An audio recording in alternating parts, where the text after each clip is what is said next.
One of you could win this pattern.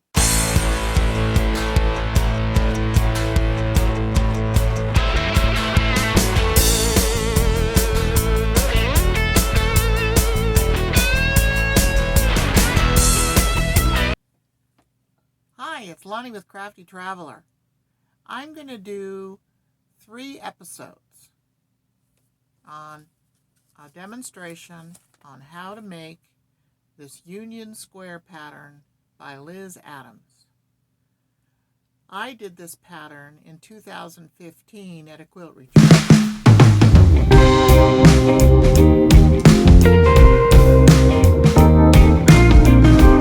I donated that quilt for a fundraiser, and a lovely lady from Southern California, I think San Bernardino, won the quilt, and she loves it. So I decided I'd make another one, and I bring you along and show you how to sew up the blocks. Sorry, I can't give you the measurements. You'll have to go to scottiedog.com, and I'll link that below, and buy the pattern for yourself. However, recently Liz gave me a number of patterns to use in my videos as giveaways. So I will be drawing a name for the winner for this pattern in the 3rd episode. The first episode, I'm going to demonstrate the star and the medallion. The second episode will be the alternate blocks and the log cabin. And the 3rd episode, in which I will draw the name of the winner, I will show you how to lay out the quilt top and sew it together. To be able to win this pattern, all you have to do is watch the video, and you make a comment in the video, either on YouTube or on my Facebook, where you might see it. Then I will enter your name in a drawing to get this pattern. I'm going to go over some of the tools. I'm sewing with a Pfaff Passport sewing machine. I have a spool of thread in beige that I'm using. I have 2 different rulers, one that's 4 inches and one that's 2.5 inches. Scissors, rotary cutter, a marking pen that is erasable with heat, a pencil, pressing board, and of course a cutting board. And then I like my little scissors that I have pinned to me.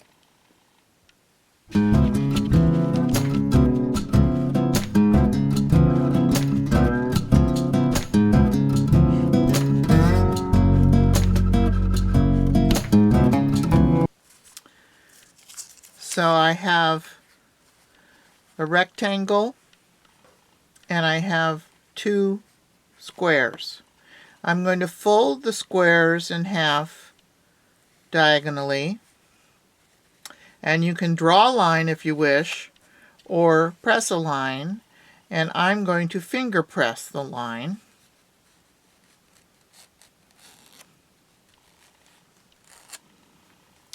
And then I'm going to place the point so that the line comes across the rectangular piece diagonally.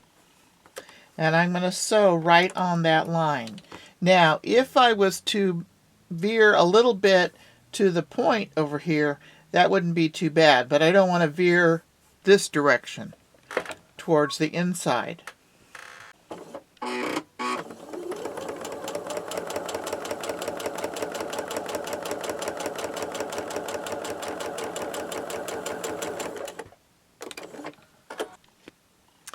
Okay, after you've sewn the diagonal on the first square, you're going to fold it over,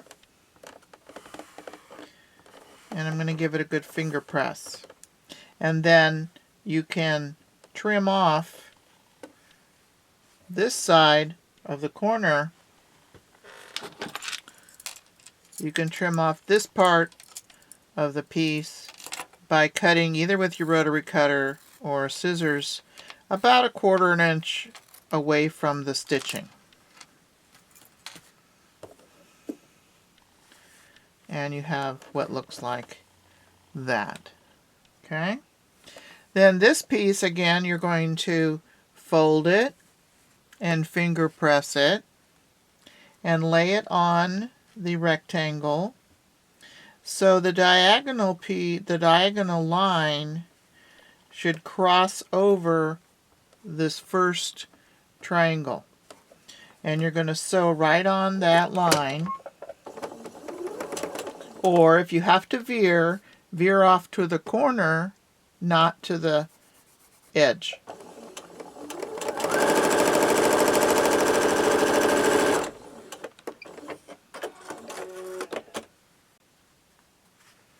And then you have that sewn on, and you're going to fold that over the same way as you did the first one and trim off the edge.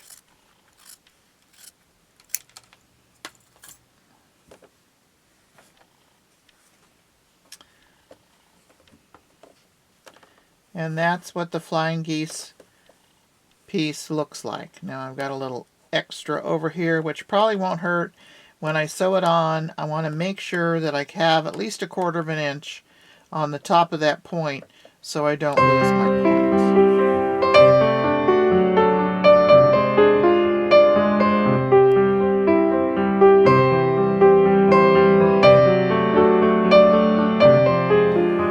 The next step is to make 4 half-square triangles. I have 2 here that I've done, and I will show you how to do that. You have a printed piece of fabric and a background square, and you put them right sides together. My background is batik, so it doesn't make that much difference. And I've pressed a line in, but what I'm going to do is draw it in with one of these blue heat erase pens. Okay. And that way you can see a little better. And I'm going to put it in the sewing machine, and I'm going to sew 1/4 inch away from that line on both sides.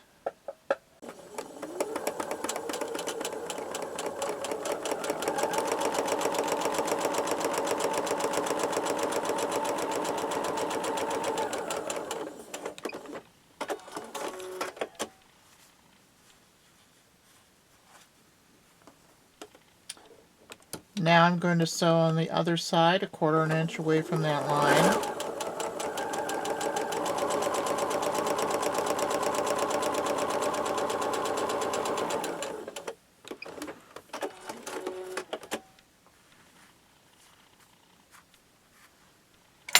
Now that that's sewn, I'm going to trim right up that line with my scissors. You can also use a rotary cutter, like that. And then you open up, and you have half-square triangles. So I have 4 of them. Now I'm going to press them, and the next step is to assemble the star.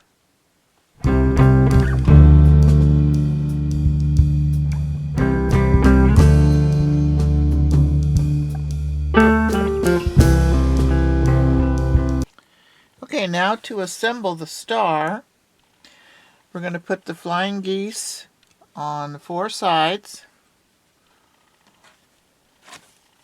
which makes the points of the star, and then I'm going to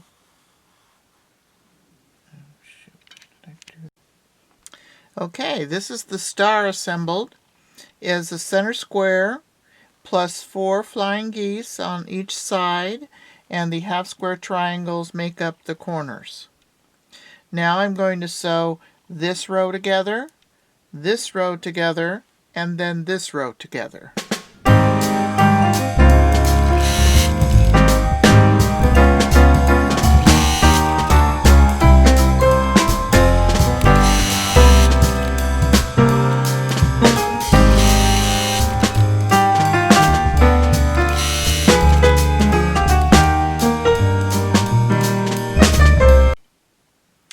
Now I've sewn the top row, the middle row, and the bottom row together. I'm going to press them, and then I'm going to sew the top to the center and the bottom to the center. So I've sewn the top to the center. Now I'm going to sew the bottom to the center, and I'm going to show you some little tips. Matching up the seams is important, so I'll put a pin there and one over here.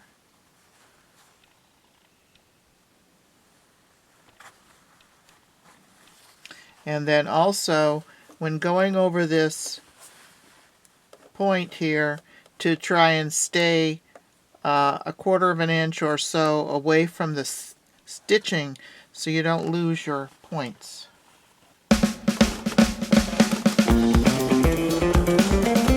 Don't run over your pins.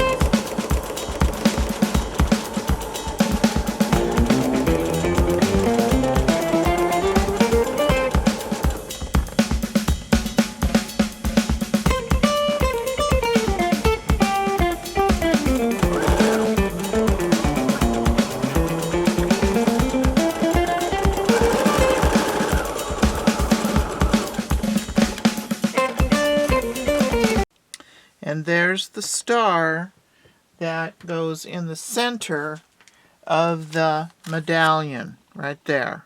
Now we're going to start working on these pieces that go around the star, or what I'm calling the medallion.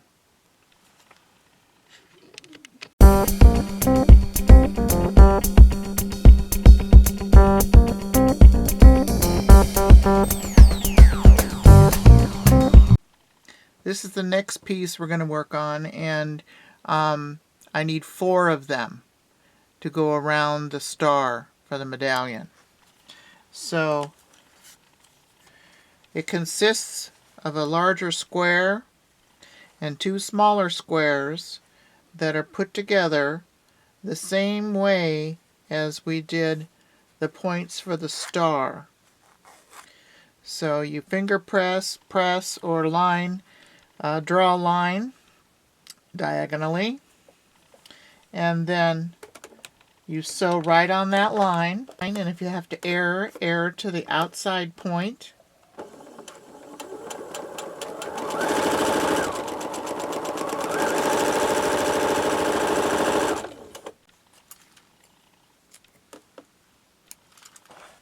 And then trim right along the stitch line about a 1/4 of an inch and fold it back. Now we're going to do the one on the other side.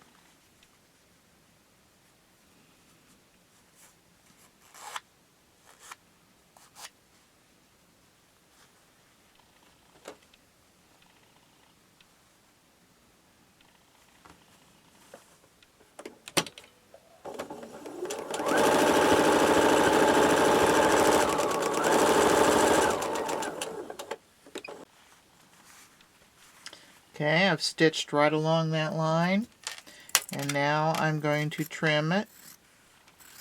Don't trim it on the inside, trim it on the outside. Don't ask me how I know that. Okay, so I have 4 of these already done now. Okay, so that's the next step after putting the star together.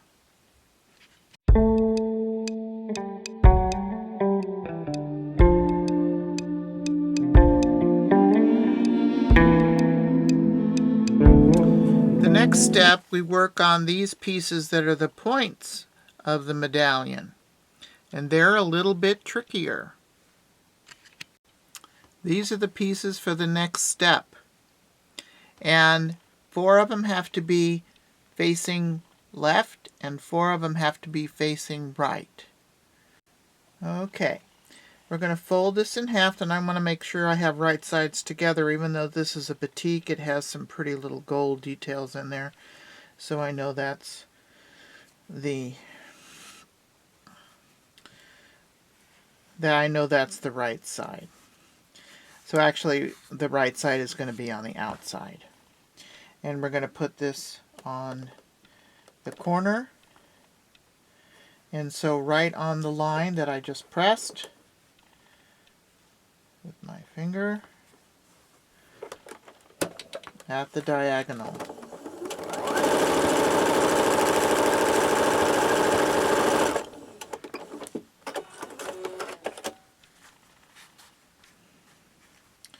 I'm going to make sure that that folds over correctly, and I'm going to trim about 1/4 inch from the seam line. And then the next piece, the background, again, is finger pressed or marked, and I'm going to stitch right along that diagonal line.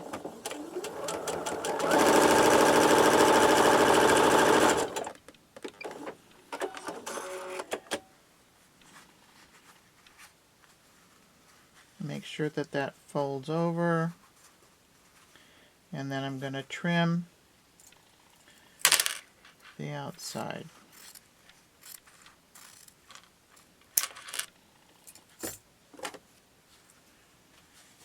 Okay, just like that. So now I have 4 of the ones that point to the right.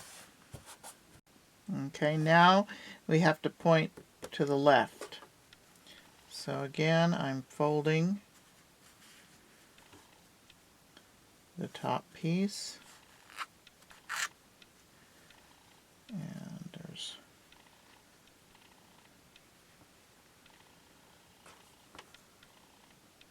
I'm going to make sure I had my little details on the right side. So I'm going to stitch right along that line.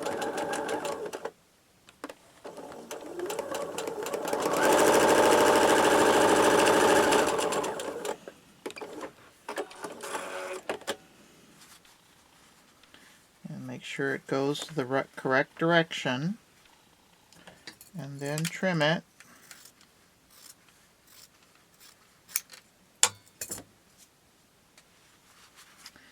And then this piece, folding it to make a line.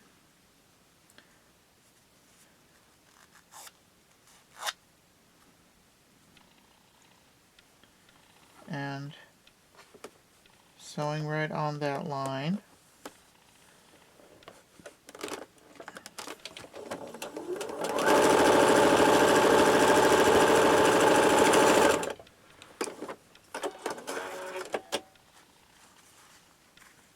And folding it to making sure it's going to be in the right direction. And trimming right along about 1/4 inch from that stitch line. And I have 4 that point to the left. Okay, now we're going to put it together.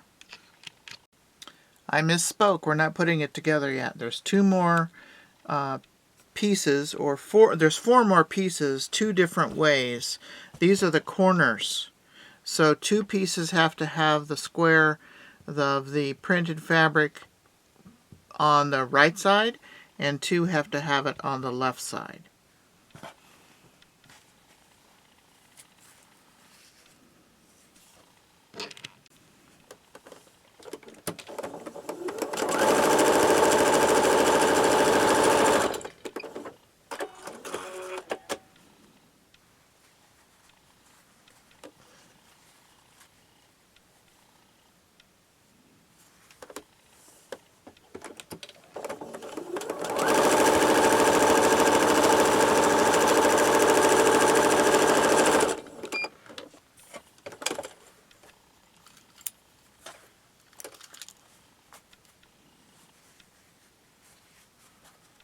Okay, so now we have all the pieces to put the medallion together.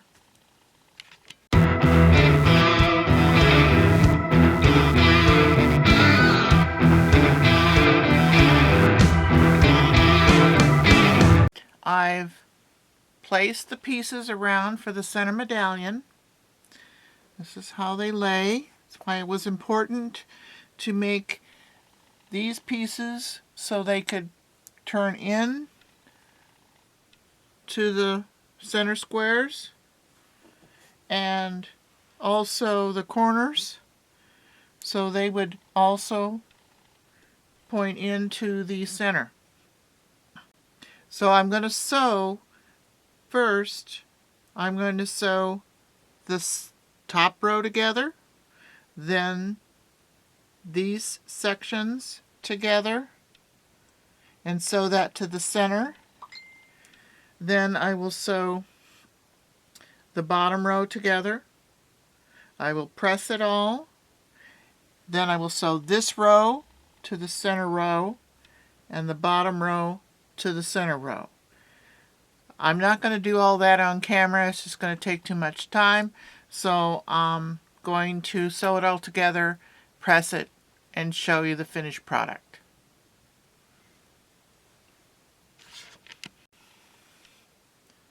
And there it is. There is the center medallion for the Union Square quilt.